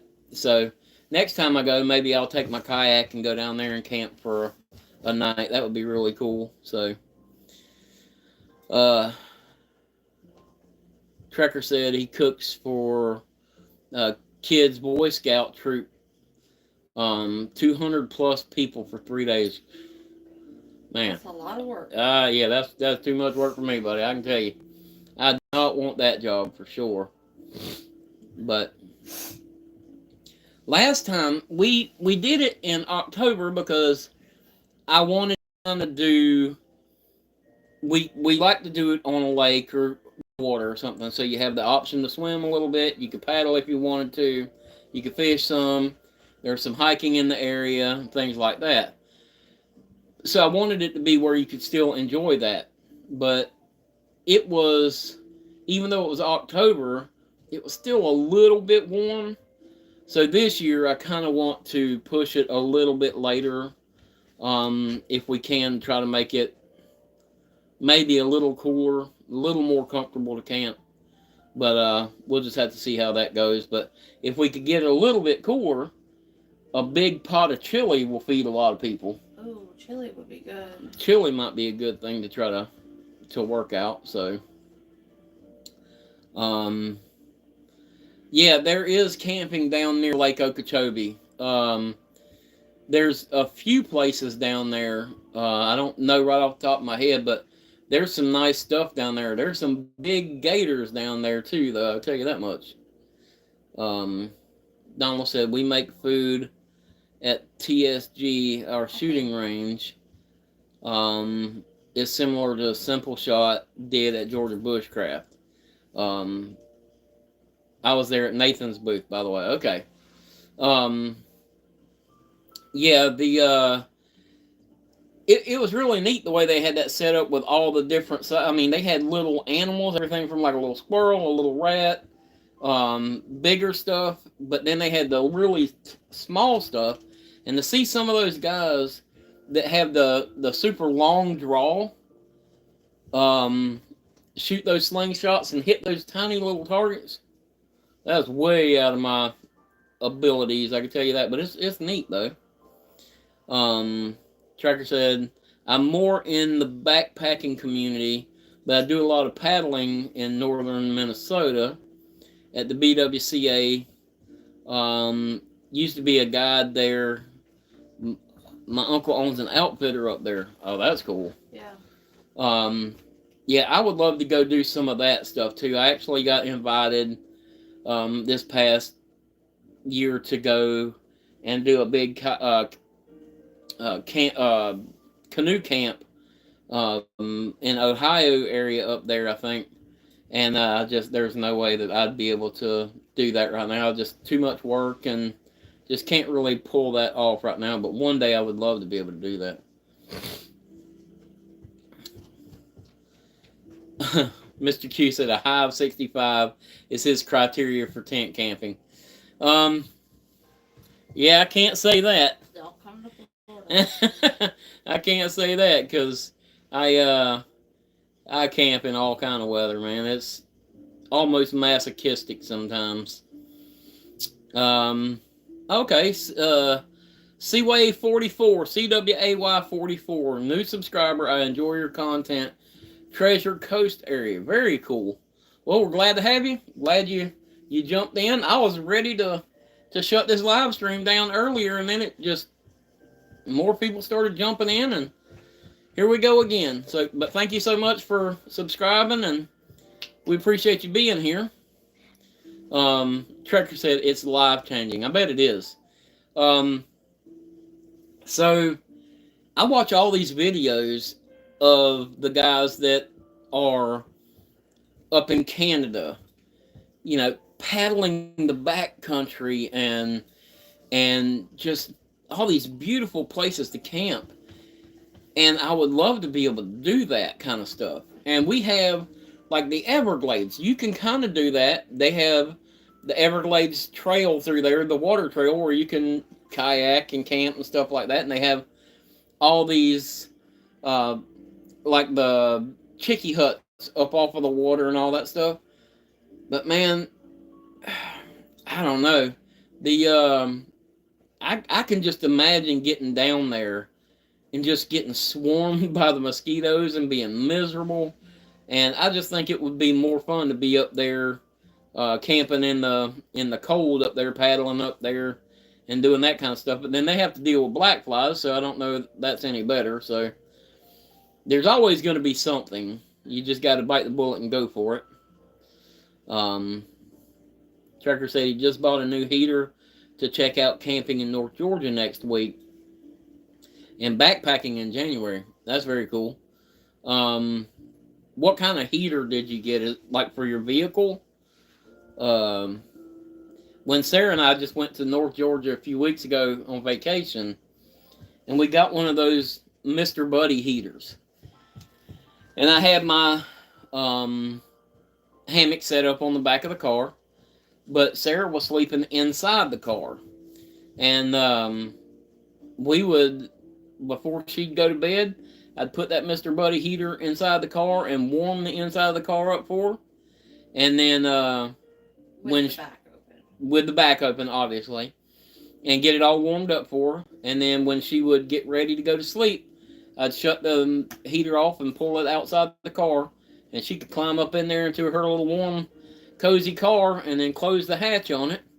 And she'd be warm for the night. And then in the morning when she'd wake up, we'd open the hatch and I'd put her little heater back in there and warm her up in there before she climbed out of her sleeping bag and started changing clothes and everything.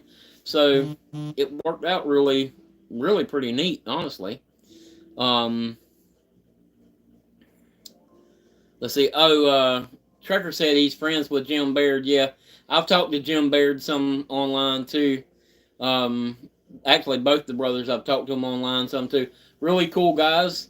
I love to watch their videos. Sarah and I like to watch Jim and his wife and the kids. Yeah. It's cool to watch them do it as a family. There's a whole lot more to it as a family than just a couple guys out there just banging it out and you know, kind of come. That didn't sound right. Let me rephrase that. A couple of guys out there.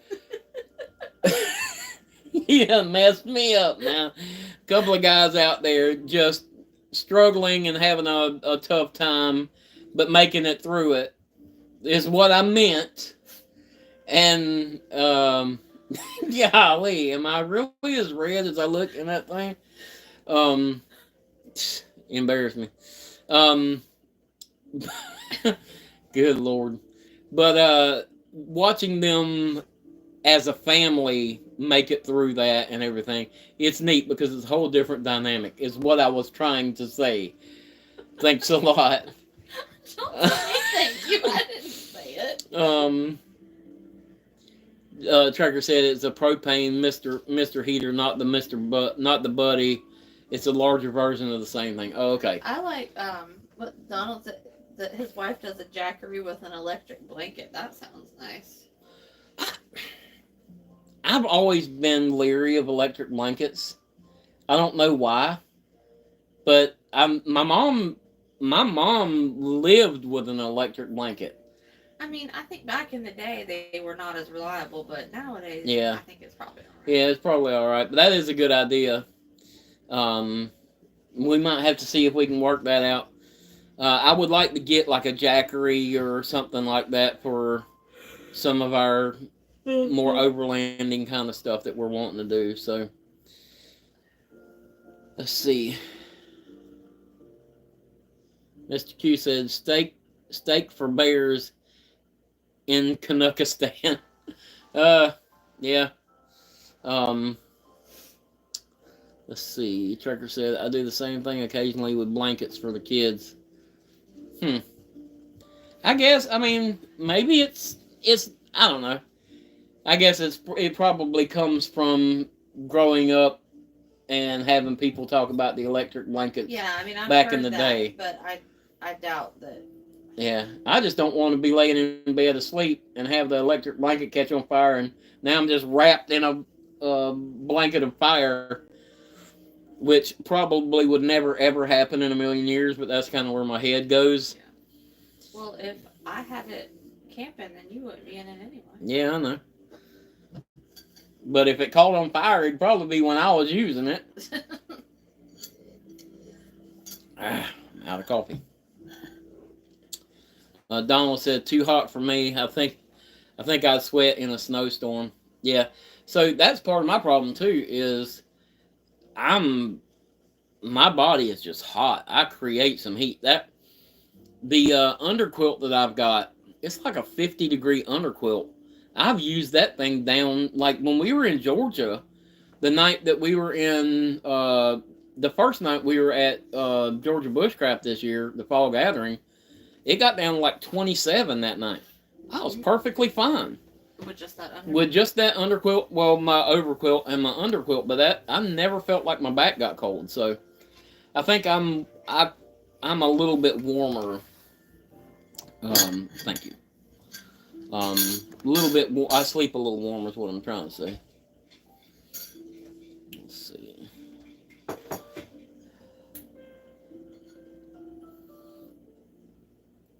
If it's under 30, I have a heater for comfort, but always rely on insulation first. Yeah.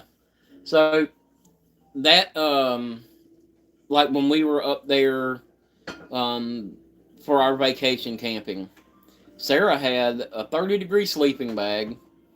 She had another big blanket that she brought with her, plenty of warm clothes and stuff, because we always plan for what if the freaking car breaks down and you're out in the middle of nowhere and it's freaking cold. We plan for all that stuff. So just like, this is something that has nothing to do with anything else, but this is something I was thinking about today. I've always got a pair of tennis shoes in my vehicle, whether it's the ones I'm wearing, or if I'm not wearing my tennis shoes, I've got a pair of comfortable shoes in my vehicle. Because I'm always afraid that if something happens, I break down or something happens and I've got to walk for whatever reason, I want to make sure I've got comfortable shoes that I can put on. And so I think that might be a video that I make coming up, will have something to do with that, making sure you have comfortable shoes in your vehicle. That's kind of, I've got shoes in my bag. Yep. Sarah's got her get home bag, and she's got tennis shoes in her get home bag. So, Donald said he may send an invite to the TSG 2024. Hey, send it, man. If there's a way for me to be able to get there, if I can make it work, I'd love to go check it out. But just send me an invite, man. I would love to see if we can make it work. Get some more patrons. Yep. Donald said, "How do you think a Harbor Freight moving blanket would work as an underquilt?" The only thing I would be worried about that as an underquilt is it getting damp. So if you water treated that thing, it might be completely fine.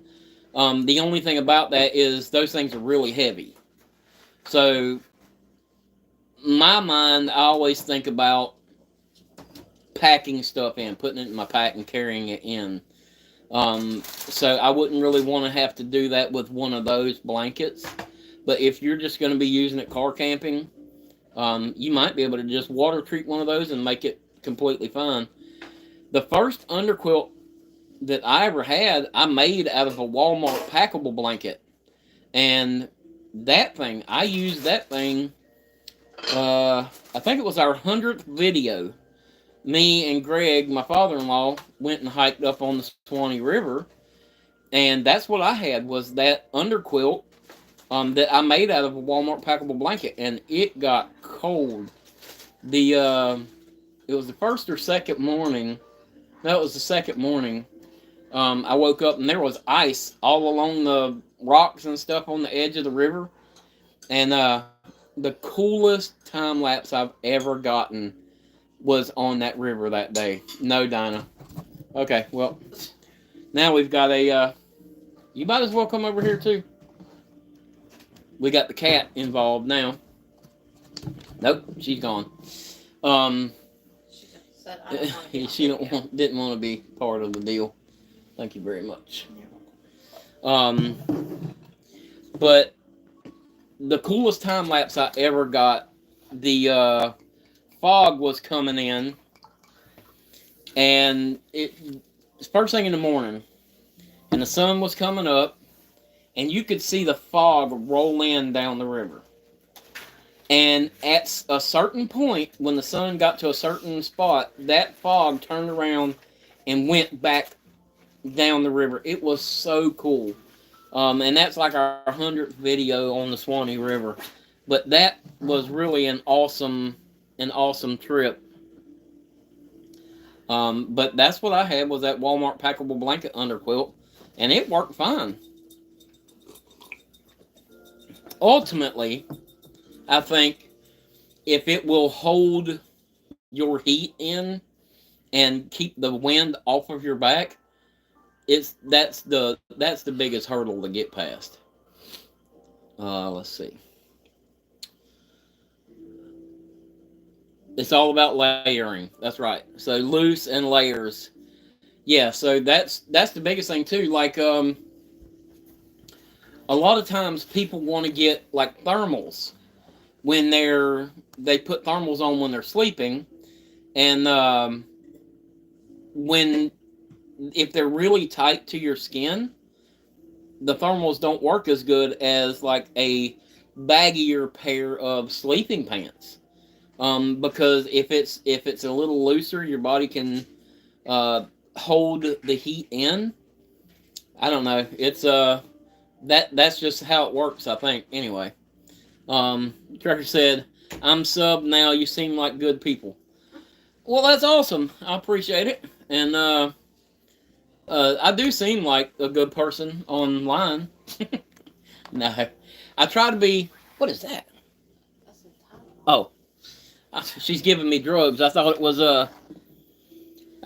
some kind of little chocolate treat. This is my pill to help me get to sleep tonight because I get insomnia. Sorry, now you guys get to see me do drugs on there. That was a Tylenol PM, guys. I'm not doing drugs. Not that exciting. Yeah, not super exciting.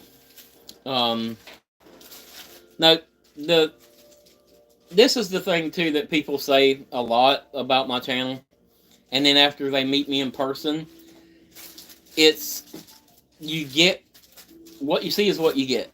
I don't try to make anything up. I don't try to fake anything. If something goes right out there, if something works right, you're going to see it. If it all goes to hell and everything goes wrong and whatever, you're going to see it. I don't try to hide any of that. I don't fudge anything to try to make it look different. It is what it is. And the whole idea behind that is I want people to go out and do this stuff. I want people to go out and have a good time. I want more people to go out and use our state parks, national forests, and stuff like that, because if you don't use them, we're going to lose them. So the more people that get out there and use them and have a good time and do it responsibly and take the trash out with you when you go, that's my goal. I want to get more people out there doing it. So if I can show you a video where things didn't go right, things went wrong, That's realistic. it's real. That's what happens out there. And so if you go out and things go wrong and it doesn't go the way you thought it was going to, and you see me doing the same thing, you know that it's not just me. It didn't just happen to me. It didn't just happen to you. It happens to everybody. This kind of stuff can happen. And maybe if I can do that and show you that it happens to other people, maybe you won't be quite so discouraged and not ever want to do it again. The goal of this channel, and I've said it before, is to entertain, to inspire, and to instruct. If I can entertain you, then maybe I can inspire you to go out and do something. And if I can inspire you to go out and do it, maybe I can teach you a little something that's going to make it easier on you and you have more fun. That's the goal of this channel, all together. Entertain, inspire, and instruct. So, that was a soapbox right there, wasn't it? I kind of got up on me a soapbox for a second. But, man, this is the longest live stream we've ever done. We're almost 2 hours. Mhm. You guys ready to pack it in? Michael Hines says that I am doing all three. Well, I appreciate it. That's the goal.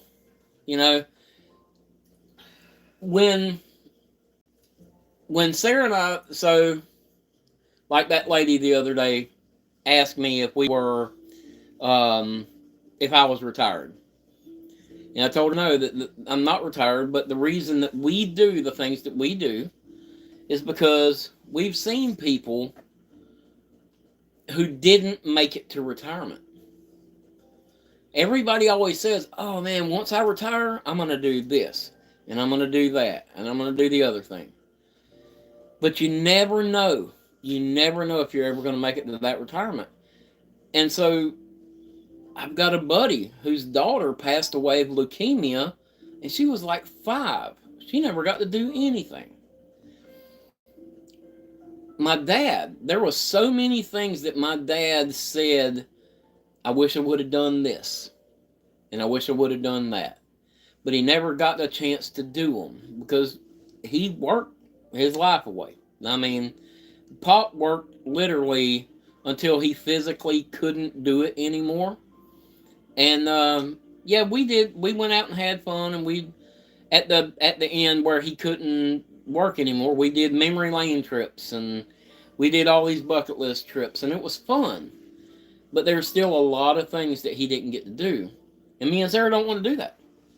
I want to slide into the grave going, whew, that was a wild ride. That's the way I want to go out. I want to go out thinking, not, man, I wish I would have done this, or I wish I would have done that. I want to be laying there when the Lord calls me home going, man, look at the memory I have from here. Look at the memory I have from there. And look where we went and did this. That's our goal. And I would love it if you guys did some more of that stuff too. I'm not telling you don't go to your financial planner and go, no, Sean said don't save money. Just go, out and blow it all. I'm not saying that. But what I'm saying is you can't take it all with you. Enjoy the things that you want to do in life now, while you can physically still enjoy them and still do them. I see it. Boy, that was another soapbox. Yeah. Man, that was a big soapbox there. Okay, I'm sorry. That was a lot. Way to end on a lighthearted Yeah, let's. note. Yeah, I'm glad you guys had a good time.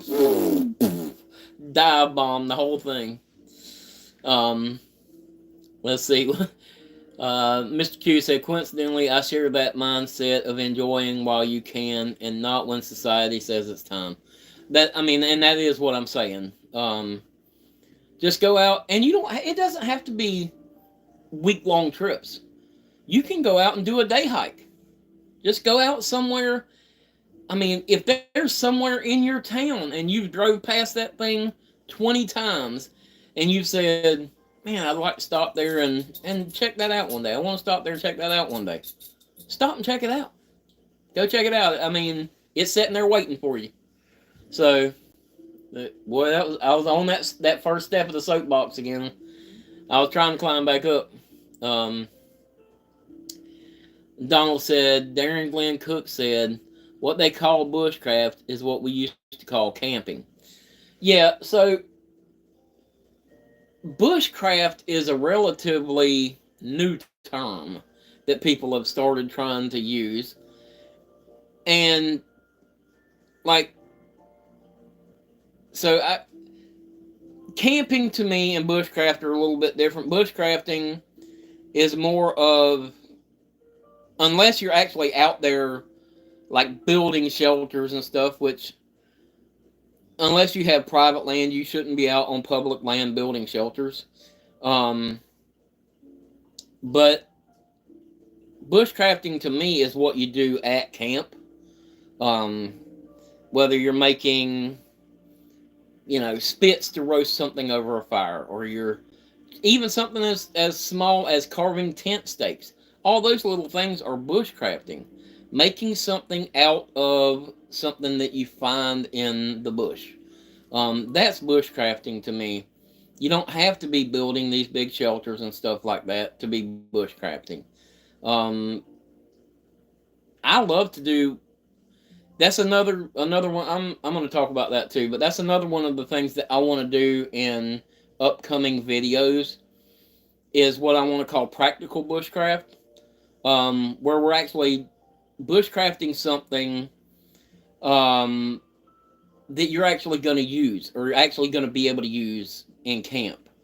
Not like, oh, I built this big shelter when you could have just set a tent up in 5 minutes. The skill to build that shelter is great. It's not necessarily practical.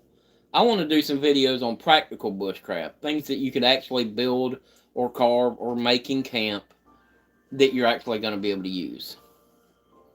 Tracker said bushcraft videos are suspicious in their authenticity just to be an outdoorsman. You know as well as I do that the majority of these guys are not out there with a Boreal 21 saw sawing up 25 logs to build this elaborate structure in one day. It's just it could be done. It could be done. I'm not saying they're all faking it. I'm just saying that I feel like a lot of times, somewhere in the background, there's a little chainsaw somewhere that's helping them do all that stuff. That's just what I feel like, anyway. I could be lazy and think that everybody else is lazy too, but that's just what I feel. Donald said he retired early at 50, 10 years ago. That's awesome, man. That's great. Hagman said retired at 41, 12 years ago. Stay busy every day on the homestead getting ready to build a deer camp this year. Man, that's awesome. That's the way to do it. That is really awesome. Congratulations on that, by the way. Oh yeah, Donald said congratulations, Hagman. Gotta stay busy, keep the blood flowing. That's right, and that's the other thing, a lot of times I feel like people that, they wait till retirement to be able to do this stuff have waited through all the years where they could physically do it to a point where they're maybe not quite so physically able to do it anymore. And now you want to do this stuff that you should have done in your prime, basically, is what I'm saying. And it makes it tougher, if not impossible, to do those things. And I would love for people to be able to do those things now and not feel like in the future, I wish I would have went ahead and done that when. What I'm trying to say. Silky saws and other tools keep lifestyle and hobby alive. I love my silky saw. I've used the heck out of that thing. I broke the tip on it, like most silky saws, and I still use the heck out of that thing. And but I got that Boreal 21 saw, that folding buck saw, and I'll tell you, that thing makes cutting wood so much easier than even that silky saw. It's just, to me, it's just a more comfortable way of sawing, and so I enjoy that Boreal 21 a little better, but that silky saw gets you into a lot tighter spaces. So that's why a lot of times I carry that Victorinox because it has a little saw blade on it about that long. And so for sawing smaller stuff, I can do it with that. But if I need to saw anything bigger than that, I'll use that Boreal 21. So it's pretty nice. Tracker said I have a very cheap silky saw version and use both, and honestly, it's as good. I actually seen on Amazon they have one that looks just like a silky saw, and I've been tempted to buy that just to test it out. Let's see.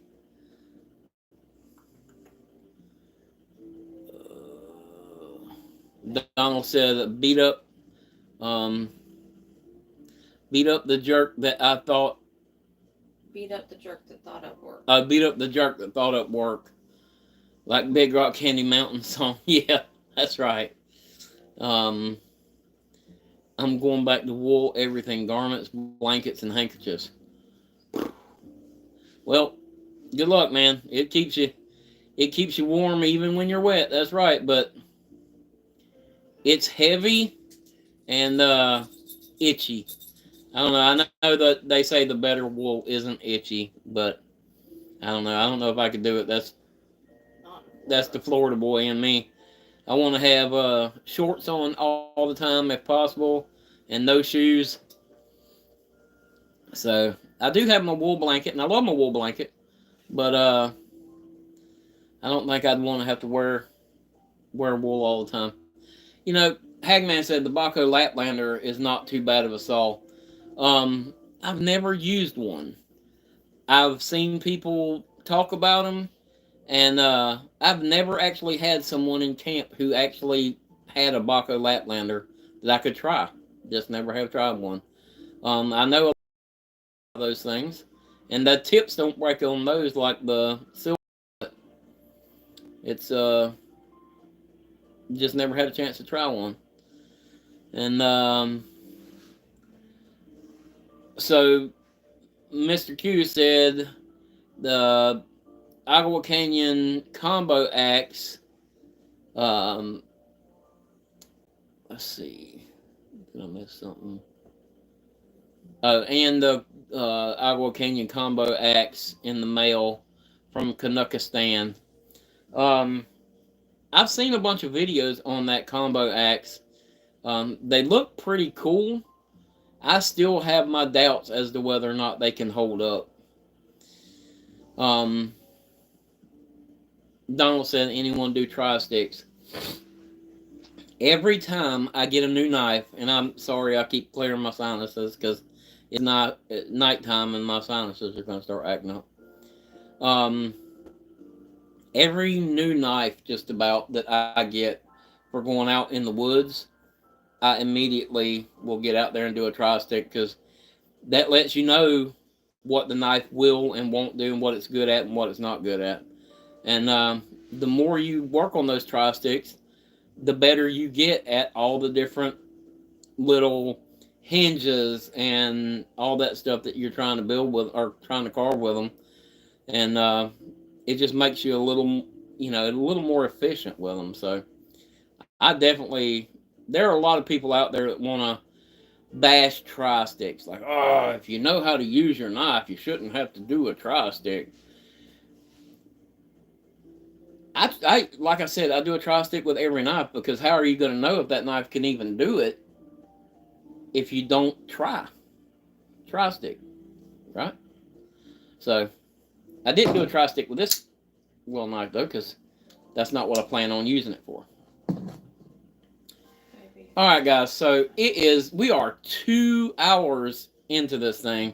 So I think I am going to go ahead and call it for the night. We've had a great turnout tonight, and I really appreciate all you guys sticking around. And it's been unbelievable tonight, all the new people. And I appreciate everybody for hanging out tonight. So appreciate all the comments. And I hope you guys will stick around and watch the videos. And if you're new, We really appreciate you coming in and hanging out tonight. Every Thursday night at 8 p.m. we put up a new video. And then I always do it as a premiere. That way, below that video is the live chat. And click on that live chat, and we can chat during those videos just like we chatted here tonight. So, appreciate you guys watching. Hope you all have a very Merry Christmas. And we will see you next year. No. I guess we'll still have one more video. And then it'll be next year. So, appreciate you guys watching, and we'll see you next week.